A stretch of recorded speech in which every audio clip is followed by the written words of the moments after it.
Alright, this is going to be a quick little video on how to slime a tire. This is going to be on my Brute Force ATV tire.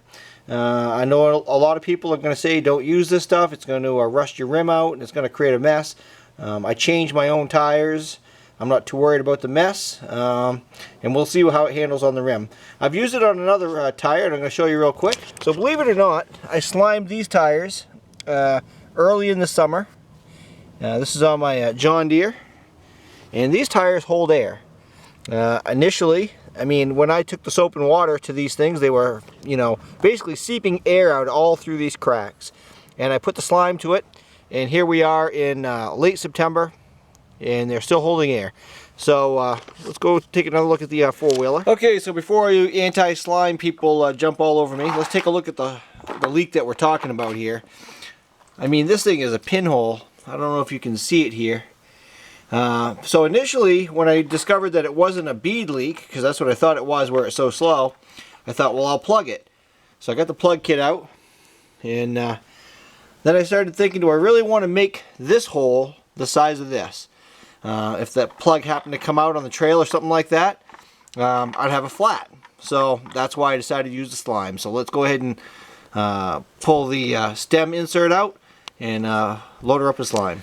Okay, so the slime is sold in a couple of different sizes and a couple of different application types. They have an aerosol type like Fix a Flat, and they have one for tube, one for tubeless. The tubeless gallon size jug here obviously is going to require me to pull the stem insert out. You can get one of these caps. I'm sure everyone's seen these, or you can get a tool like this. You can buy them at Walmart. I actually like the cap better. So on these tires here, they kind of give you an application sizing, or how much would you put in an ATV tire. They say 25 pumps. If you take the overall height of the tire and multiply it by the diameter of the rim, then you get 250, because these are 10 by 25, and then you multiply that by 0.12, which brings us down to 30 pumps. But because this is such a small leak, I'm not going to do 30 pumps on it. What I'm probably going to do is like 10 pumps, and I'm going to drive this thing around for a little bit and see if it holds air. Alright, I'm going to drop this out and maybe stop the camera. So, okay, the first time you need to cut this little plastic retaining strap here, which keeps the pump from expanding at Walmart or wherever you're buying it.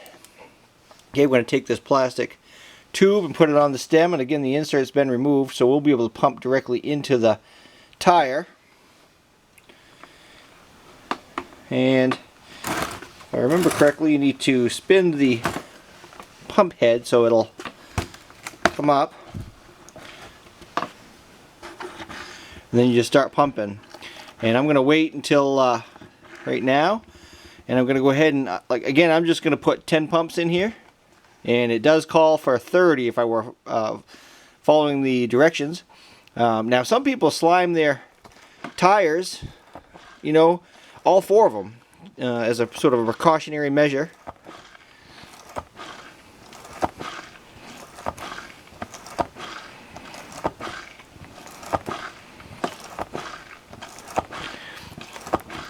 Alright, I'm going to stop there, and then I'm just going to take it for a ride, and I'll fill it up with air, take it for a little ride and see if it holds air. And again, as slow as that leak was, I won't know for a week or so as to whether or not this is working. I know it'll stop the leak, it's just a matter of whether or not I put enough in. So I'm going to go ahead and remove this and fill it back up with 5 pounds of pressure.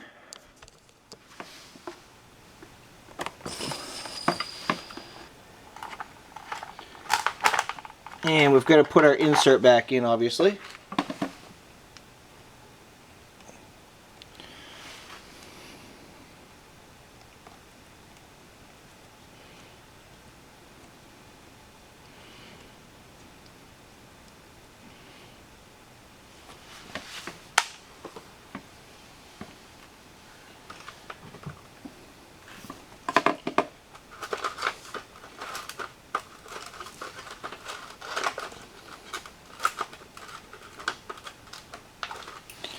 And I don't have a low tire pressure gauge, so this thing here starts at 5. So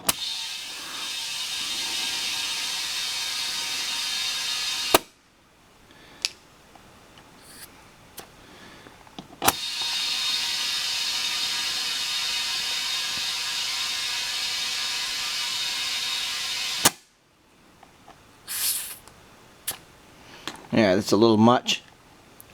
Alright, well, you get the idea. I'm going to go take it for a little tool around the yard, and maybe I'll check back in a week or so and see if it stopped leaking. Thanks for watching. Hopefully this was helpful. If you're looking for something for your trailer tires, ATV tires, lawnmower tires, I can definitely say that the slime does work. The only question I'm not entirely sure of is whether or not it'll corrode the interior of this rim, which is why I've really up to this point only used it on my lawnmower tires and other ATV tires that were not mine, that were extremely cracked, and we were concerned that they would you know, blow on the trails. Alright, thanks for watching. Leave questions and comments below. Leave your experience with slime, whether you love it, you hate it. Go ahead and write it down below. Thanks for watching.